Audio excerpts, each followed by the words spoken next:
It's 4:30 and this is WKYT This Morning. At least 36 people have died in a terror attack on one of Europe's busiest airports. And a Kentucky native was supposed to be flying out of the airport this morning.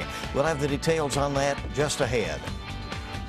Police say a string of robberies in Lexington may be connected. We'll have more on the investigation into it coming up.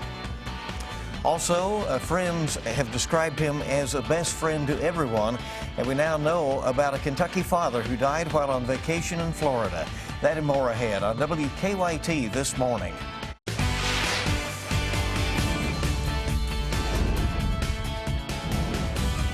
This is WKYT This Morning. Good morning and welcome in. It's so good to have you with us here on this Wednesday, right in the middle of the week. I'm Bill Bryant. I'm Rebecca Smith. Let's get a check of what's happening with the weather. It feels great out there. It does. Some nice improvements. It is rather cool as you step out the door early this morning. I will tell you this, we've had a few clouds overnight and still hanging tight down in southern Kentucky, and that's why you're going to see the temperature difference as you step out the door. 59 right now in Covington in northern Kentucky. And then you go southward, 68 in London. That will change as we get a little bit closer to daybreak. And by the afternoon, there you go, 79 degrees. Awesome weather in store for today. How long does that last? I'm going to answer that question in your 7-day coming up. Micah, we'll see you shortly. In the news, authorities say at least 36 people have died in a terror attack at Europe's third busiest airport. They say 3 suicide bombers blew themselves up at an airport in Istanbul, Turkey. Investigators are trying to figure out exactly who's behind the attack. A U.S. intelligence source says it has all the markings of the Islamic State. Mark Albert reports our team coverage. This video caught what appears to be the moment a suicide bomber detonated an explosive device inside Istanbul's Ataturk airport Tuesday evening. The city's governor reported at least 3 people blew themselves up in a terror attack at the international terminal. One Turkish official said the suspects opened fire before they detonated explosives. A U.S. intelligence official confirms the attackers had grenades, automatic weapons, and suicide vests. People ran from the building following the blasts. Others crouched on the floor. People were shooting on one side, and we all ran the other way. And then the bombs went off, and people started running the other way, and there's more shooting. The violence came during the holy month of Ramadan. Turkey's president said it shows that terrorism strikes with no regard to faith and values. Islamic State and Kurdish militants have recently taken responsibility for several attacks in Turkey, some aimed at tourists. The State Department issued a renewed warning yesterday indicating that there were terrorist threats to be concerned about in Turkey. The State Department is working to determine whether any Americans were killed or hurt. Mark Albert for CBS News, Washington. President Obama has condemned the attack. Turkey has security checkpoints at the entrance to the terminal buildings and again before the departure gates now. A Kentucky native who is in Istanbul right now was scheduled to fly out of that airport this morning. He tells us he was enjoying the last night of his 10-day vacation in Istanbul, but everything changed once he heard what happened at the airport where he was supposed to leave from. I've loved this city for many years. Seth Collins says as he was spending his last night in Istanbul, a city that he has come to love in the past 5 years, he was reminiscing about the city with his friend via text message. When I sent her that message, she immediately responded and said, "Did you hear about the explosions at the airport 15 minutes ago?" Collins is staying in a hostel about 15 miles from the airport. No one here had heard about that yet. Normally lively is how Collins describes Istanbul, saying the people tend to have an upbeat attitude, but he says the city was suddenly a lot quieter earlier tonight. Suddenly, everything here felt a lot less safe. Collins says luckily he was able to change his flight where he will still be able to fly out tomorrow from a different airport in Istanbul. I don't think I can fly out of Istanbul tomorrow and feel safe in general, so there'll be a lot of relief if I get on the airplane and it takes off and I can get on my way home. But yeah, I'm nervous about getting on an airplane, but I'd be nervous about staying right now anyway. We also spoke with a woman from Richmond who is in Istanbul right now. She's safe, but told us she was about 10 minutes from the airport when that attack happened. She plans to stay in Turkey for the next 3 weeks. Other news now today, a man accused of shooting another man in the lung is going to be going before a judge. Police say Jimmy Skinner shot Sammy Isaacs earlier this month in Richmond. Isaacs' landlord says the shooting happened when Isaacs walked up to Skinner's car. Skinner's girlfriend claims Isaacs was threatening the people in the car, which included her and Skinner's daughter. Skinner is charged with wanton endangerment and attempted murder, and he's being held at the Madison County Jail. An event tonight will benefit the family of Lexington's latest murder victim. Early Saturday morning, police found Robert Warner in a parking lot with multiple gunshot wounds. His cousin says Warner was the father of 3. Tonight's event will be at the Swahili Elks Lodge on Versailles Road. It starts at 7. Members of Warner's motorcycle club will also be on Georgetown Street this evening to collect money to help pay for Warner's funeral. Police have charged 3 middle school-aged children with vandalizing a Central Kentucky park. Police say they found graffiti at the Anderson County Park Monday, and they say the children climbed a fence to break into the park, then found paint that is used to mark lines in the field and made the graffiti. Police say the soccer pavilion, basketball courts, Lions Pavilion, and skate park were all damaged. People who use the park say it's frustrating. At the very least, they need to come out on community service and clean it. You know, as far as any other punishment, that's up to the law. I'm not the law. I would just like to see this pavilion cleaned.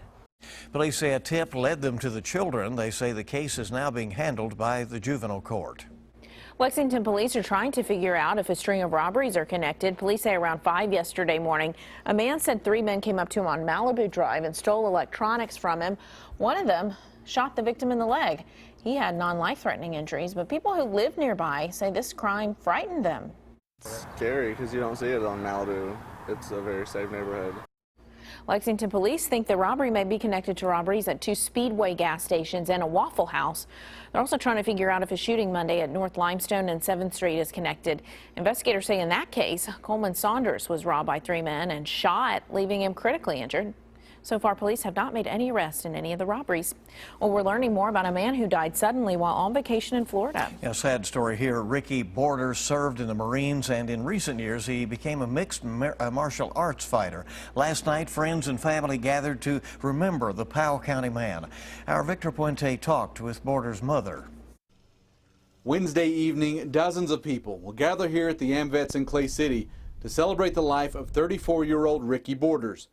They're not sure how many to expect, but they expect a big crowd. One of his Marine buddies said, I thought I was his best friend. He said, I look on Facebook and I realize he has 1,000 best friends. Patricia Borders says her son was vacationing in Florida when an accident with a gun killed the father of 3. He had served 2 tours in Iraq before being medically retired and came home to Powell County, where he became an MMA fighter, then a martial arts teacher. The kid wouldn't have the money, and he'd say, well, you need to bring it next time. Next time the kid come in, Mommy don't have the money. Just come on, honey. He wouldn't turn him away. I went to high school with Ricky and only saw him a couple of times after we graduated. But every time, he had a smile on his face and acted like it had only been a few days since we'd seen each other. His mother told me she's heard dozens of stories similar to that one. He'd run up, hey, dude, what you been up to?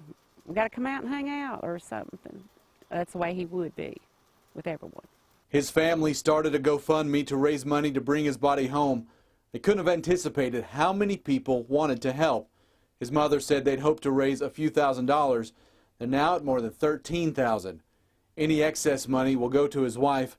Despite his injury, Borders worked full-time so she could go to school and raise their children. People that are going to pay for him to come home. There's not enough. Thank you is not enough. In Powell County, Victor Puente, WKYT. And another fundraiser is planned for Sunday afternoon at the Georgetown Mixed Martial Arts Center. Voters in Williamsburg have approved expanding alcohol sales in the city. 448 people voted yes to expand sales, while 241 voted no during yesterday's special election. Williamsburg already had restaurant-only sales, but this vote now allows packaged alcohol sales in stores. The city's mayor says expanded sales will help business and tourism in Williamsburg. WKYT This Morning is just getting started. It is 4:39 right now. Expecting moms should satisfy their fruit cravings. We'll tell you why coming back. Feels really good in the northern zones, and then you step down toward the south, and that's where you're having a little bit of that warm air. So we're still trying to push that cooler air on through. We'll talk about that, show you how long this nice weather pattern lasts coming up.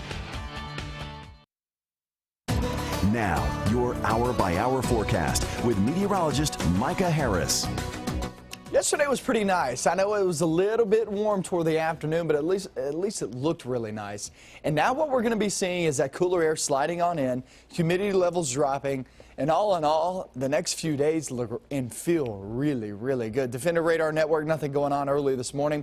I do want to show you this. Look down south. You're getting a few clouds here and there, and that's keeping our temperatures up just a bit. We're 59 now in Covington, and that goes for Cynthiana too. Mount Olivet not looking that bad this morning. 61 right now in Lexington, but then you go southbound. We're at 68 in London, 64 Somerset. So the coolest air is not there just yet, and also the clouds aren't helping out whatsoever overnight. But once we get to daybreak, everybody will feel really nice, and even some spots a little bit chilly as you walk out the door before that sun does rise. We're at 79 degrees later on this afternoon. That is well below average, and that's some temperature we haven't felt in quite some time. So this is an awesome day. This is one of those days, if you're a walker, runner, if you're one of those that like to just be outdoors, it's a perfect day for it. A lot of sunshine, 79 degrees, we'll take it. Off toward the evening hours, this is back patio, grilling out. Yeah, it's perfect weather for it overnight into tomorrow morning. I don't see any problems at 57 degrees tomorrow morning. Talk about cool, that's a pretty cool start. Now, this is weather to be excited about. Today, tomorrow, even up toward Friday. I know Friday you do have that small chance of rain in the forecast, but at least it still feels pretty nice. Then we hit the weekend, and that's when things start to change just a bit. We get a bit of a piece of energy heading our direction. All these plans going on this weekend. I would say Saturday is more of a small chance of rain as opposed to Sunday. Sunday's your better opportunity there for the weekend. So all those plans, all those events, just keep in mind, keep them intact for Saturday. Saturday does not look all that bad. Nature's fireworks, yeah, it's on fireworks there on the 4th of July. That looks like your best chance of rain will be on Monday with 60% chance of rain. So let's break this down for you. Here's your 7-day forecast. Just a perfect day in store today. 82 for tomorrow. And both of these days, back to back, I mean, that's awesome feel. Now, Friday, like I said, small chance of rain, but at least most are dry, and that goes for Saturday, too. But then we hit Sunday off into Monday, the 4th of July, Nature's Own fireworks. You will have that as you head off toward the evening hours, too. So it just doesn't look good on the 4th, but for the most part, Saturday doesn't look bad. Sunday's a little rainy. It's actually working out for us all the way through Saturday. It doesn't look that bad. We'll take it. All right, so get your lake trip in early or That's whatever, right? Okay. That's right. Micah, thank you so much. Good to have you back. Thank you. Time this morning is 4:45. Good news for pregnant women who have cravings for fruit. Wish I'd had that. Oh, well. You wanted other things. Yeah, I did. Today's Mom's Everyday Minute has the story. An apple a day keeps the doctor away. The old adage still rings true. And new research shows the benefits of eating fruit can begin as early as in the womb. A new Canadian study shows that infants do significantly better on developmental tests when their moms consume more fruit during pregnancy. Researchers at the University of Alberta examined data from 700 children and controlled for factors that would normally affect a child's learning and development, like family income, parental education, and the gestational age of the child.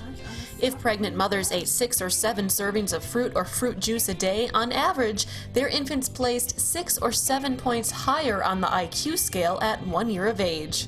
And while the findings are encouraging, it's important mothers don't go overboard with fruit, which can be high in natural sugars. A healthy and balanced diet is best. For more ways to make mom's life easier, visit momseveryday.com. For Moms Every Day, I'm Liz Hayes.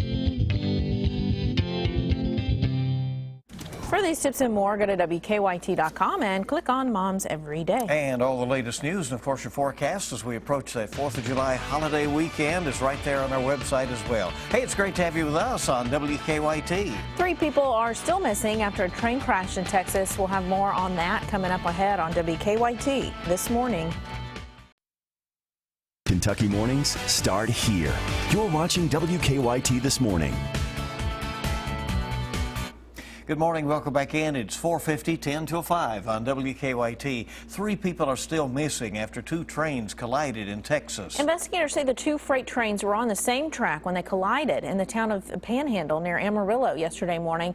That crash also sparked a large fire that was still burning into the night. Investigators say 3 people missing are crew members on the trains. They're not sure why those 2 trains were on the same track at the same time. Some people living nearby have been evacuated as a precaution.